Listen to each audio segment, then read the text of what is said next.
This house has been dead and abandoned for 20 years, and yet the silence is whispering my name. These isolated, burnt-out ruins sit miles from civilization, slowly being consumed by the surrounding forest. Ecologists call this an involuntary park, a human-made space that failed only to be forcefully reclaimed by natural overgrowth. The complete erasure of the human imprint here creates a profound, unnatural void in the middle of the woods.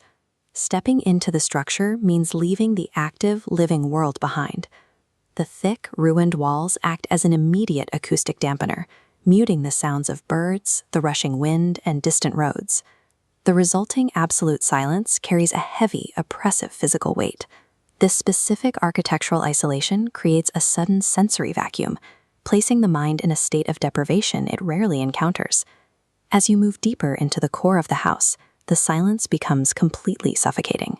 A faint, indistinct auditory disturbance emerges as the wind interacts with the charred timber. The ambient noise soon resolves into a clear, whispered repetition of your own name.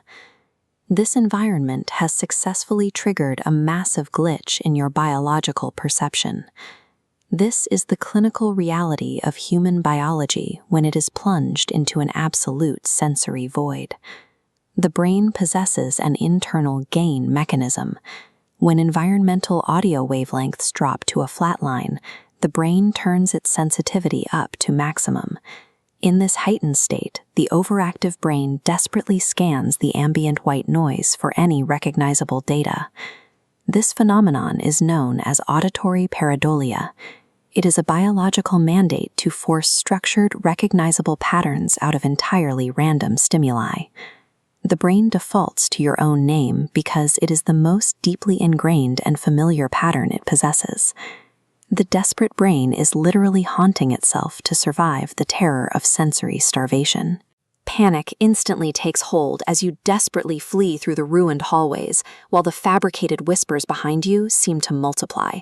You burst through the threshold, violently re-entering the loud, living environment outside. Normal, chaotic sensory input floods the system, the internal gain drops, and the whispers instantly cease. The immediate relief of the exterior proves that the psychological horror was entirely dependent on the spatial environment. Escaping the involuntary park leaves behind a deeply unsettling, permanent psychological scar. The decay and the sight of nature reclaiming the earth are only the surface of the experience. The deeper horror lies in the exposure of human perception, how quickly it fractures when deprived of an external reality to anchor it. You only need a silence deep enough for your own mind to weaponize itself against you.